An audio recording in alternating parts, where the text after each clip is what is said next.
देखिए, इस बिल के इंट्रोडक्शन से पहले हमने रूल 72 के तहत स्पीकर को हमने एक नोटिस भिजवाया था कि हम इस बिल के इंट्रोडक्शन के ख़िलाफ़ हैं, राइट। और हमारा मानना ये है कि ये जो बिल है आर्टिकल 14, 15 और 25 का इसके प्रिंसिपल्स का वायलेशन करता है। ये बिल बेसिक स्ट्रक्चर जो संविधान का उसका वायलेशन करता है और ख़ास तौर से जुडिशल इंडिपेंडेंस का और सेपरेशन ऑफ पावर्स का ही वायलेशन करता है।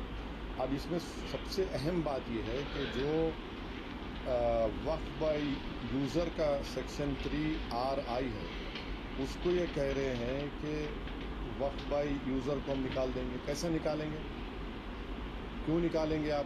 आप इसलिए निकालेंगे ताकि आप जितने मस्जिदों पर RSS का दावा है वो छीनना चाह रहे हैं, आप जितने दरगाहों पर राइट विंग हिंदुत्व ऑर्गेनाइजेशन का दावा है, जैसा अपने मुंबई में हाजी मलंग की दरगाह है, छीनना चाह रहे।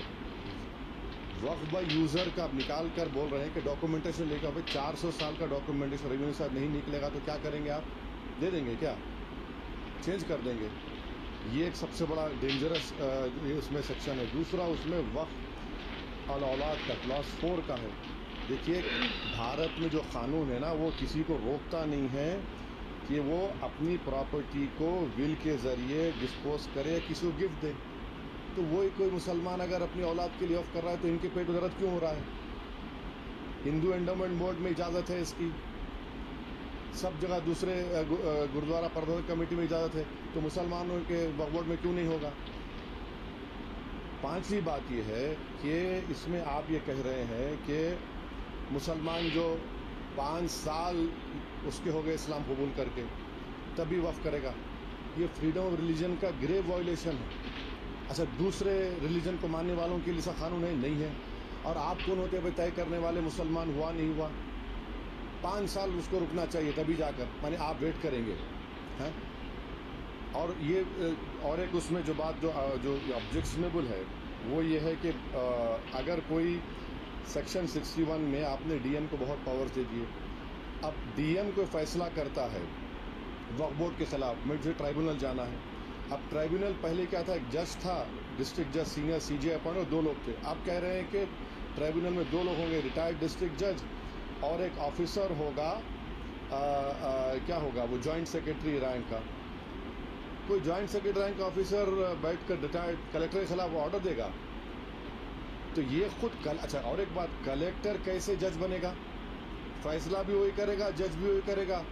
ये प्रिंसिपल नेशनल जस्टिस के खिलाफ है। तो इसमें कई सेक्शंस हैं जो ख़तरनाक है, कई जो वक्फ बोर्ड के फेवर में नहीं है, वक्फ को ख़त्म करना चाहते हैं। सब दलील झूठी है। एक वो जो बोल रहे हैं ना, वो गांव डिक्लेयर कौन किया वो बताएं देश को। वो गांव डिक्लेयर अगर हुआ है तो वक्फ बोर्ड पे नहीं, बोलने पे नहीं हुआ है। इसलिए हुआ है कि सर्वे कमिश्नर की रिपोर्ट आई, उसके बाद गज़ीट इशू हुआ, और गज़ीट के लिए 1 साल का टाइम मुसलमानों के लिए, नॉन मुस्लिम के लिए कभी भी टाइम है। आप उसको ऑब्जेक्ट करिए ना। हैदराबाद में भी ऐसे के प्रॉपर्टीज़ थे जिनको गज़ीट के बाद भी कोर्ट ने ओवररूल किया। आप मिसालें दे रहे हैं कि सुनेरी बाग की मस्जिद का अगर डॉक्यूमेंटेशन लाओ, कहाँ से लाएंगे बताइए? मेरे पास तो मंत्र शंतर नहीं है कि 200 साल पुराने के मरने वालों की रूहों को बुलाकर मंत्री जी के पास ले जाओ कि देखो ये रूह है और ये कह रही है कि वक्फ है। ये क्या बात कर रहे हैं? तो ये लेजिस्लेशन नहीं है, वक्फ को